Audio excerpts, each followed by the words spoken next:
प्रमुख कथावाचक और बागेश्वर धाम के पीठाधीश्वर धीरेन्द्र कृष्ण शास्त्री से शायद ही कोई अनजान होगा। वहीं धीरेन्द्र शास्त्री, जिन्हें सनातन धर्म के संरक्षक और बालाजी के नाम पर चमत्कार करने के लिए जाना जाता है, हाल ही में अपने चमत्कार और आस्था को लेकर सुर्खियों में रहे धीरेन्द्र शास्त्री को लेकर एक बार फिर से चर्चा तेज हो गई है।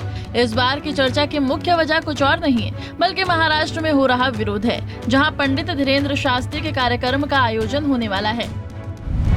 दरअसल बागेश्वर धाम के कथावाचक पंडित धीरेन्द्र शास्त्री का महाराष्ट्र में 2 दिवसीय कथावाचन कार्यक्रम का आयोजन होना है, लेकिन इसके पहले ही उनके कार्यक्रम का विरोध होना शुरू हो गया है। ये विरोध कोई और नहीं बल्कि महाराष्ट्र कांग्रेस द्वारा किया जा रहा है, जिस दौरान बागेश्वर धाम प्रमुख के कार्यक्रमों का महाराष्ट्र में अनुमति नहीं देने की मांग की जा रही थी। इस विरोध प्रदर्शन का अंदाजा आपको लगाना है तो आप महाराष्ट्र कांग्रेस के अध्यक्ष नाना पटोले द्वारा लिखी गई उस पत्र से लगा सकते हैं, जो सीएम एकनाथ शिंदे के लिए लिखी गई है और उसमें 18-19 मार्च को मुंबई में होने जा रही धीरेन्द्र शास्त्री के कार्यक्रम की अनुमति नहीं देने की मांग की गई है।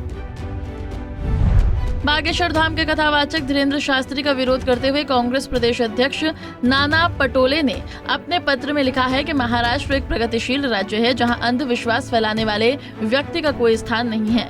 इसलिए मुंबई में अंधविश्वास को बढ़ावा देने वाले सत्संगों को इजाजत नहीं मिलनी चाहिए।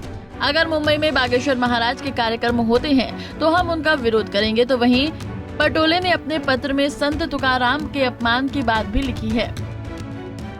बागेश्वर धाम के कथावाचक और खुद को बालाजी के भक्त बताने वाले धीरेन्द्र शास्त्री का हो रहा विरोध कोई पहला विरोध नहीं, बल्कि इससे पहले भी धीरेन्द्र शास्त्री का विरोध हो चुका है। बागेश्वर धाम वाले बाबा के नाम से प्रसिद्धि पाए पंडित धीरेन्द्र शास्त्री के विरोध की कहानी एक चुनौती से शुरू हुई थी, जिसे महाराष्ट्र के रहने वाले एक अंधश्रष्टा निर्मूलन समिति के उपाध्यक्ष श्याम मानव ने की थी। श्याम मानव ने खुला चैलेंज देते हुए कहा था कि धीरेन्द्र शास्त्री अगर उनके सामने अपनी सिद्धियां या चमत्कार करके दिखाएं, अगर ऐसा कर देते हैं तो उन्हें 30 लाख रुपए दिए जाएंगे। इस चुनौती के बाद धीरेन्द्र शास्त्री पर ऐसा आरोप लगा था कि बागेश्वर धाम के पीठाधीश्वर नागपुर में अपनी कथा को 2 दिन पहले ही समाप्त करके लौट गए। दरअसल श्याम मानव का ये चैलेंज महाराष्ट्र जादूटोना विरोधी कानून के तहत दिया गया था, जिस दौरान अंधश्रद्धा निर्मूलन समिति के उपाध्यक्ष श्याम मानव ने 8 जनवरी को नागपुर पुलिस को शिकायत देते हुए कहा कि धीरेन्द्र कृष्ण शास्त्री पर साल 2013 के महाराष्ट्र जादूटोना विरोधी कानून के तहत मामला बनता है, जो राज्य में किसी भी तरह के अंधविश्वास को बढ़ावा देने से रोकता है। इसके अलावा श्याम मानव ने कहा कि हम महाराष्ट्र के मुख्यमंत्री और गृह मंत्री तक अपनी बात ले जाएंगे।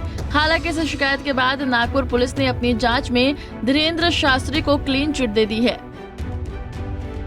लेकिन इस क्लीन चिट के बाद श्याम मानव पर जबलपुर में आपराधिक मानहानि का केस दर्ज किया गया है। इसमें आरोप लगाया गया है कि सस्ती और जल्द लोकप्रियता हासिल करने के लिए श्याम मानव ने धीरेन्द्र कृष्ण शास्त्री के खिलाफ अभद्र टिप्पणी की है। इसके अलावा श्याम मानव पर राहुल गांधी की भारत जोड़ो यात्रा में भी शामिल होने का आरोप लग चुका है।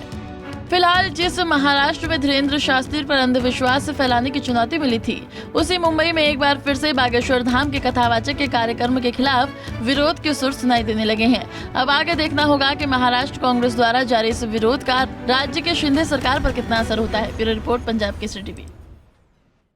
हमसे जुड़े रहने के लिए हमारे YouTube चैनल को सब्सक्राइब करें और नई वीडियो की नोटिफिकेशन के लिए बेल आइकॉन को दबाएं।